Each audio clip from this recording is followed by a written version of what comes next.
This video is brought to you by ProBoxingSupplies.com, where you can get 25% off now, and PowerPerformanceProducts.com, where you can get $10 off your purchase of Body Storm and Body Effects.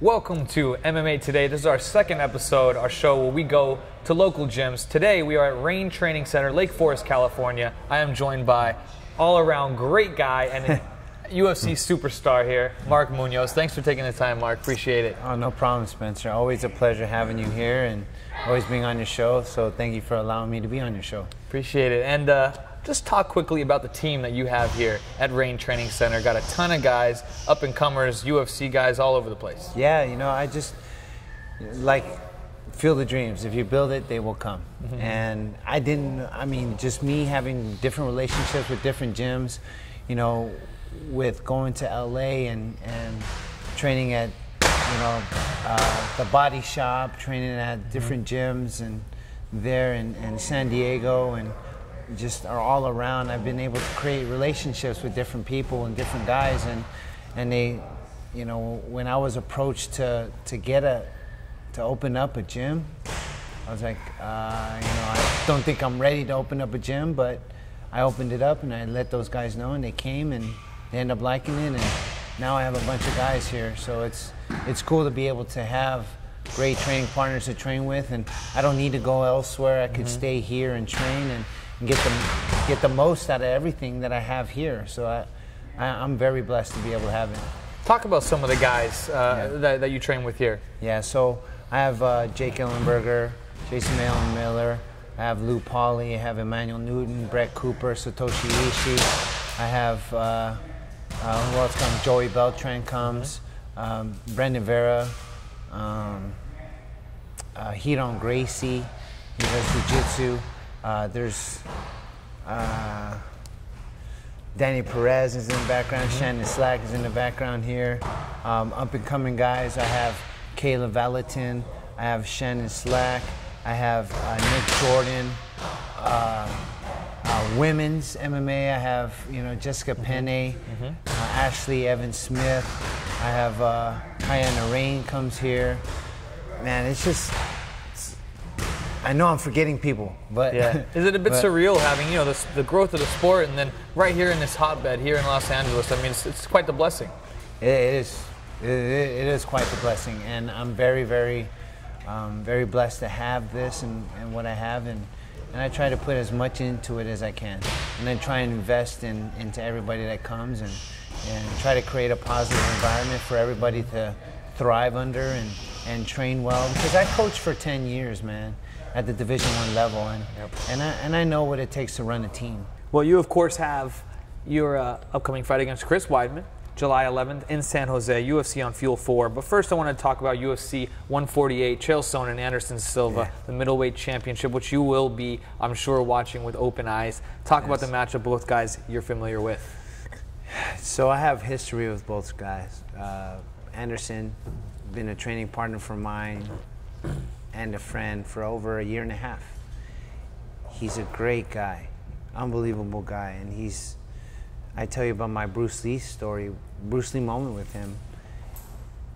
After we get done hitting pads, a Muay Thai workout, I mean, he shows me everything from transitional type stuff, from, punches to elbows to knees to kicks to putting them all together and doing spinning back fists and elbows and spinning knees, and it's unbelievable type stuff that he was showing me. After we get done with that workout, he takes his pads off, sets them down in the center of the cage, kneels down, motions to me to kneel down. I'm like, man, what's going on? It's kind of weird, and felt like there's cameras on us, like, what's going on, So he kneels down and I kneel down, and he says, Mark, when you fight, no fight. Because when you fight angry, mad, no good. Play, okay, play, okay. See punches, see knees, see kicks, okay, play. So in his broken English, I was able to understand what he was talking about. If you're too emotionally involved in a fight, you're angry, you're tight, punches never, or kicks or knees or elbows never come out. And they never land. But when you're loose and you see things coming and you're moving, you're loose and you're playing, that's when things come. And classic example is this fight against Forrest Griffin, when he was just boom, boom. You guys look silly. Yeah, it's just unbelievable at just finding out his perspective. Do you think that is a big reason why Chael was successful? Maybe got in his head a little bit, maybe made him a little bit angry in their first fight? I think so. I think so, and he was emotionally drawn in that fight, and kind of took him out of his game. You know, then when he was able to weather the storm on the ground, he was able to kind of find out, you know, how to set up things, and that's where he found his triangle. A champion always finds a way to win, and he was definitely a champion that night. And on the flip side, Chael, he's a gritty wrestler. He's in your face, makes it dirty, puts you on the cage, pushes you up against the cage, and lands some punches and ducks down and looks to grind you on the ground, takes you down, grinds you on the ground, and he's just a gritty guy. And he does that, he has a good chance. Anderson, if he's up standing and angling and playing and having fun, he's got a good chance of winning. So I just hope for a good fight. You do see this fight coming to a finish, you think? I do see a fight going to the finish. I don't see this going 5 rounds. Although the fans would like to see 5 rounds, I see that there's definitely going to be a finish in this fight. I'd say if there's 5 rounds, maybe it's leaning a little bit more towards Sonnen. Yes. If it's a stop, it just seems like it's gonna, you know, you think more chance of Silva coming out with the stoppage. I agree with that. Also on that card is Patrick Cote, Cung, another middleweight fight. Not exactly title implications here, but a great striking matchup nonetheless. What do you think about that? Man, Cung, I've had the pleasure of training about twice with, and man, he's just got unbelievable striking. I mean, unpredictable kicks and spinning back elbows and punches, and he's actually a good wrestler. He's got a wrestling background. He's got great takedowns, and he's able to connect those things together, link them together transitionally, and able to take people down. And I've never really ever seen Cung on his back too much. He's always been on his feet because he's got great takedown defense. So I'm pretty anxious to see where this fight goes. And I think if I were to call a winner, I think I would have to say I'm going with Cung on this one, just because Patrick Cote hasn't been in the octagon for so long. Yeah, it's been a while. Yeah. And people don't know that Cung Le is actually a pretty high-level wrestler. He is a great wrestler. He's a great wrestler. When he did his San Xiao, he was taking everybody down in San Xiao, and he was doing some awesome takedowns with double legs and transitioning into striking to double legging, and doing those foot sweeps and everything like that. He was great. Yeah. He actually has a wrestling background. Yep. So that'll be an interesting one to watch. And then Forrest Griffin, Tito Ortiz, of course, is the co-main event on that card. The trilogy fight between those guys. That's gonna be I know exciting. You know Tito, and I'm sure Forrest as well. What do you think is going to happen in that one? Yeah, Tito's a good friend of mine. He's a good training partner of mine for a long time. I've helped him out in Big Bear and here in Huntington Beach. He's come here a few times to Rain Training Center. And, with Tito, I think he needs to get back to the basics. He needs to get back to his wrestling. His ground and pound is unreal. He's shown me so many techniques from his ground and pound from his elbows to his punches and everything like that. He needs to get back to the basics. Yeah. And he's a veteran, man. He knows how to get there. He just needs to get there. With Forrest, he needs to be able to be active. He needs to utilize his length, his jab, move the angles, and not stop. He can't stop, not one time. I feel that with Tito, if he's able to get Forrest to the ground, that he's going to do very well, with him on the ground. If Forrest stays on his feet, he'll be doing really well against Tito. So yeah, I would love to see Tito get back to the old Tito. and get some ground and pound in. So, I'm going with my heart in this one. I'm calling Tito. All right. Now on to UFC on Fuel 4, where you are the headliner, of course, against Chris Weidman. Now I just want to, he has, like you said, solid wrestling credentials, but do you still feel like you have the advantage in the wrestling department? Yeah, I mean, MMA wrestling, though, when it comes to collegiate wrestling, I accomplished more. But when it comes to MMA wrestling, it's totally different. I mean, with punches and kicks and elbows and knees coming at you, it's totally different. You're not just grabbing somebody from here and grabbing 2-on-1s and collar ties. You can't do that because there's strikes coming at your dome or your stomach, and you got to protect yourself. So totally different. But when it comes to the ground and the transitional scrambling, I definitely have advantage there. I do. I feel like it's hard for somebody to stay with me when it comes to scrambling, and I love doing that. And yeah, so I definitely have the advantage there. Yeah, you definitely showed that against Chris Weidman. Yeah, and sure. He has good jiu-jitsu, very nasty submissions. Is that would you say the biggest worry against a guy like Weidman? Yeah, for sure. He's got awesome front chokes. He's got good darces and anacondas, and his chokes are good. He's got really good chokes. So I think with me being able to kind of take advantage of the transition, and should he get a front headlock, I can't stop. I have to transition into different controls with controlling his hands and going right to his hands as he tries to choke, that kind of stuff, and being able to be ready from there. So working on all those things, and at the same time working on my transitions into scoring off of that as well. So striking maybe the X factor though in this fight. Yep. Do you feel like that's an advantage for you? Yeah, I think striking, I'm not the prettiest striker, but I do pack a punch. So that's one thing that everyone knows about me is I'm not just gonna stroke your face or like give you like just butterfly kisses. Yep. I'm not about that. I'm about finishing fights, and I'm gonna give you the hammer every time. I told Donkey Kong's gonna come out, and whether it's on his feet, on the ground, in the cage, wherever it is, I'm coming to finish the fight. Yep. I know you feel like you're right there in line for a title shot.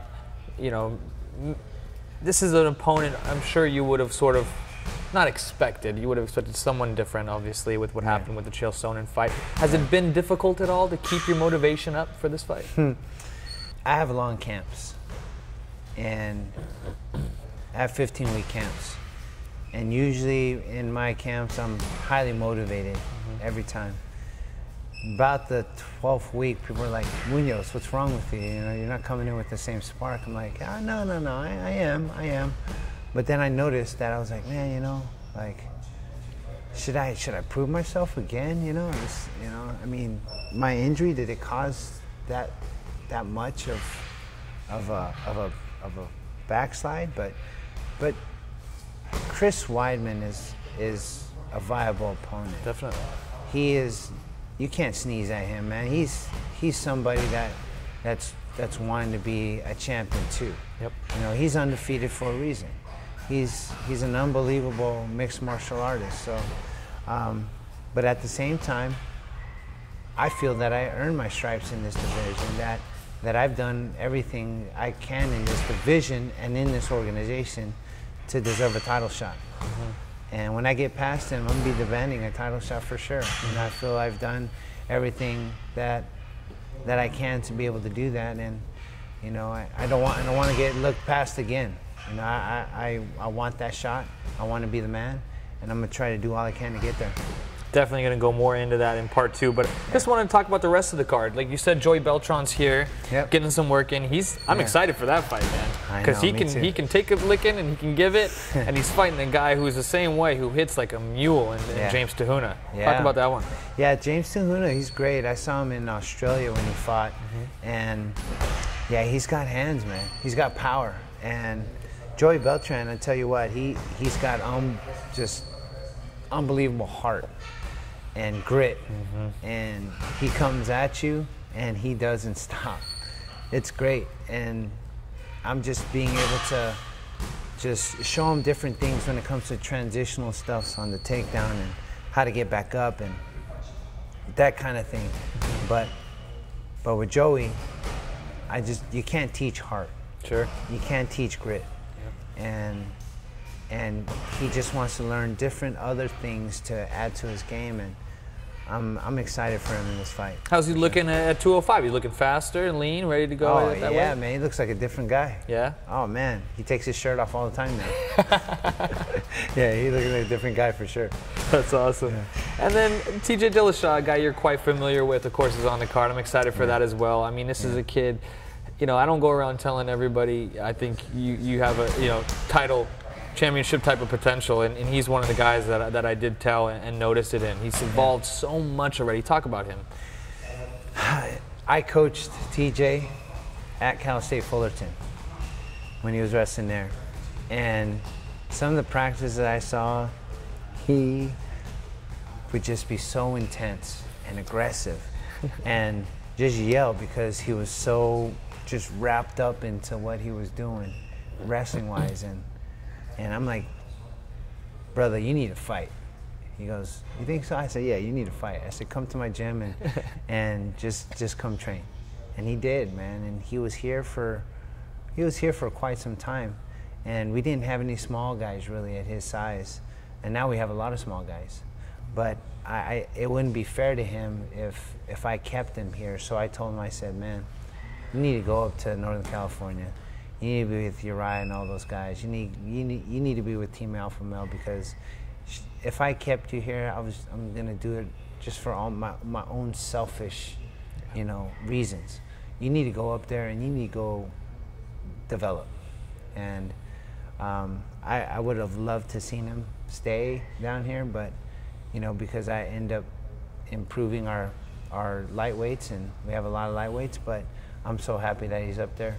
He's a great fit for the team out there, and I know he's in good hands with being with Uriah and Joseph and Chad and, you know, Matt and all those guys up there. I just love those guys. They're like brothers from another mother to me, man, and family for sure up there. So yeah, TJ, he's developing so much, and I'm excited for him because he definitely has championship potential. Yeah, so he's taking on Von Lee. Good submissions, but you know, the matchup seems to definitely favor TJ, and sure. He said anywhere it goes, he's happy to take it there. That's right. That's right. Even on the ground. Yeah. He'll take it to the ground. So. And then the other fight, I'm really excited on that card. I really like the card that you're on, that you're headlining. Rafael Dos Anjos and Anthony Joquani. Yeah. And Joquani is one of the purest strikers, I think, in the entire UFC. In a lot of ways, and Dos Anjos, no slouch himself, man. That guy had a great knockout recently. What do you think is going to happen in that one? You know, Dos Anjos was training here too. He was training here, and he actually was wanting to learn more MMA wrestling, and Dos Anjos, man, he's unbelievable. And Joquani, on the other hand, he's unbelievable too, with his striking and his length, and he utilizes his length very well, and a very good striker. And you know, I see Dos Anjos. I'm giving him the nod here because of his well-roundedness. And Joquani, if he keeps him on his feet, he has a good chance. But if it goes to the ground, I'm giving a nod to Dos Anjos, and I see it going to the ground. Okay, well, I'm going to have to go against you on that one. Just for the record, this is the one I'm actually going out there. I like Joquani, and this one I think is going to be tough for Dos Anjos to get him down. And I think we'll see a little bit of a striking clinic. Awesome. But hey, after that last punch Dos Anjos landed, you don't know with that guy. All right, well, in part 2 of MMA Today, we're going to be delving deep into the career of Mark Munoz, how he got to this point, the Filipino wrecking machine. And I'm Spencer Lazara. Stay tuned for part 2. This video has been brought to you by Boss Rutan's O2 Trainer. Check out o2trainer.com.